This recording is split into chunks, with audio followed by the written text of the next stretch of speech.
Isa akong OFW sa China. Nagtatrabaho bilang isang engineer sa isang Pro Audio factory. OFW din ang misis ko. Nagtatrabaho bilang isang DH sa Hong Kong. Masaya sa Hong Kong, samantalang puno naman ng lungkot, panglila ang iyong isipat damdamin. Lalo't hindi mo makakapiling ang iyong mga anak sa araw ng Pasko. Kumusta kaya ang mga anak ko sa Pinas? Sana nakita ko sila habang tumatakbo. Malakhak sa tuwa.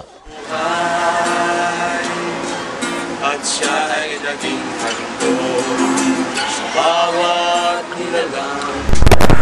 Miss mo, mami? Miss mo, daddy? May pamilya ka nga, hindi mo naman kapiling. Bakit naman